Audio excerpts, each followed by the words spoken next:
Hello friends, movies all অ্যাবাউটেই আপনাদের স্বাগত। Sourav গাঙ্গুলির biopic হবে বলে অনেক দিন ধরেই শোনা যাচ্ছে। কোন প্রোডাকশন হাউস থেকে মুভিটা আসবে, কে ডিরেক্টর হবেন, কোন অ্যাক্টর অভিনয় করবেন, এই নিয়ে বহু জল্পনা কল্পনা চলেছিল। উঠে এসেছিল ঋত্বিক রোশন ও রণবীর কাপুরের নামও। এদিকে প্রোডাকশন হাউস হিসেবে বালাজি টেলিফিল্মসের নামও কিন্তু শোনা গিয়েছিল।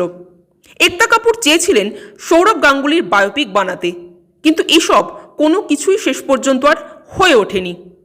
ফাইনালি লবরঞ্জন সৌরভের বায়োপিক নিয়ে কাজ শুরু করলেন। অভিনেতা হিসেবে নির্বাচিত হলেন আয়ুষ্মান খুরানা। এবার কিছুদিন আগে আয়ুষ্মান খুরানা ব্যাকআউট করলেন এই প্রজেক্ট থেকে।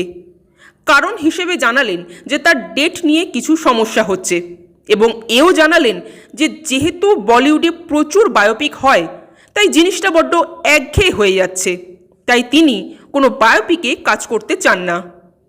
এবার প্রশ্নটা হলো, বলিউডে প্রচুর বায়োপিক হয় এই কথাটা তার এতদিন পরে মনে পড়ল? যখন সব কিছু ঠিকঠাক হয়ে গেছে, প্রজেক্ট নিয়ে কথাবার্তা এগিয়ে গেছে, তখন এভাবে প্রজেক্ট থেকে সরে যাওয়ার সত্যিই কি কোনো দরকার ছিল? এর মূল কারণটা কি?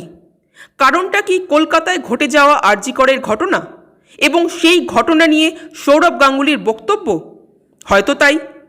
হয়তো সৌরভ গাঙ্গুলির একটা বক্তব্যেই আয়ুষ্মান খুরানা এতটাই কনসাস হয়ে গেলেন নিজের ইমেজ নিয়ে, নিজের কেরিয়ার নিয়ে, যে মুভি থেকেই সরে গেলেন। যদিও সৌরভ গাঙ্গুলির বক্তব্যকে অনেকে অনেকভাবে দেখছেন। কেউ এই বক্তব্যের মধ্যে শুধুই নেগেটিভ পয়েন্টস খুঁজে পাচ্ছেন, আবার কেউ এটাকে সির্ফ একটা স্টেটমেন্ট হিসেবেই দেখছেন।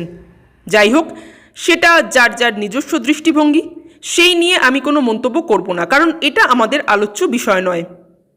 যাই হোক, এবার শোনা যাচ্ছে যে আয়ুষ্মান খুরানা সরে দাঁড়ানোর পর এই মুভির জন্য, অর্থাৎ সৌরভ গাঙ্গুলির বায়োপিকের জন্য অ্যাপ্রোচ করা হয়েছে প্রসেনজিৎ চ্যাটার্জিকে। এটা কি সত্যি?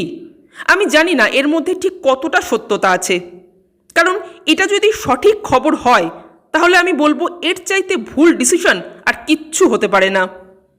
প্রথমত, প্রসেনজিৎ চট্টোপাধ্যায়ের এখন যা এজ, তাতে সৌরভ গাঙ্গুলির চরিত্রে তাকে কিভাবে মানাবে?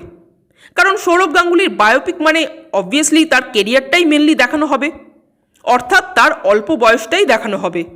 তো একটা 60 বছরের লোক কিভাবে একটা 25 বছরের ছেলের ক্যারেক্টার প্লে করবে? অভিনয়ের দিক দিয়ে হয়তো তিনি পুল অফ করেও দেবেন, কারণ বুম্বাদা একজন অত্যন্ত দক্ষ অভিনেতা, কিন্তু চেহারাটাকে চেঞ্জ করবেন কিভাবে? যতই মেকআপ, যতই ভিএফএক্স ইউজ করুক, এটা কি প্র্যাকটিক্যালি পসিবল? আর যদি বয়সটা কোনো ফ্যাক্টর নাই হয়ে থাকে, তাহলে প্রসেনজিৎ কেন? শাহরুখ বা সলমান নয় কেন? প্রসেনজিৎ চ্যাটার্জি বাংলা সুপারস্টার, তিনি অভিনয় করলে সৌরভের বায়োপিক ওয়েস্ট বেঙ্গলের রমরমিয়ে চলবে। শুধুমাত্র কি এই কারণেই প্রসেনজিৎকে সিলেক্ট করা হচ্ছে? দেখুন, প্রসেনজিৎ যতই বাংলা সুপারস্টার হোক না কেন, বাংলার বাইরে প্রসেনজিতের ক্রেজ কতটা? কিছুই না।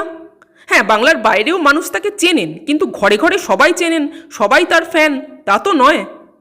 বাংলার বাইরে এমন প্রচুর মানুষ আছেন যারা প্রসেনজিৎ চট্টোপাধ্যায়কে চেনেনই না, কোনোদিনও তার কোনো মুভি দেখেনি। তাহলে তারা কিসের টানে সিনেমা হলে আসবেন? শুধুমাত্র সৌরভ গাঙ্গুলিকে দেখার জন্য? সেটাও কি পসিবল? এমন একজনকে নেওয়া হোক যাকে সারা ইন্ডিয়ার মানুষ চেনে। নতুনদের মধ্যে কার্তিক আরিয়ান বা বরুণ ধাওয়ানকেও ট্রাই করা যেতে পারে, বাট হোয়াই প্রসেনজিৎ? যাই হোক, এই খবরটা শুনে ব্যক্তিগতভাবে আমি ভীষণ অবাক হয়েছি। আপনাদের কি বক্তব্য অবশ্যই কমেন্ট করে জানাবেন। দাদার চরিত্রে আপনারা কাকে দেখতে চান সেটাও জানাতে ভুলবেন না। আর আমাদের ভিডিও ভালো লেগে থাকলে প্লিজ লাইক, শেয়ার ও সাবস্ক্রাইব করতেও ভুলবেন না। Thank you.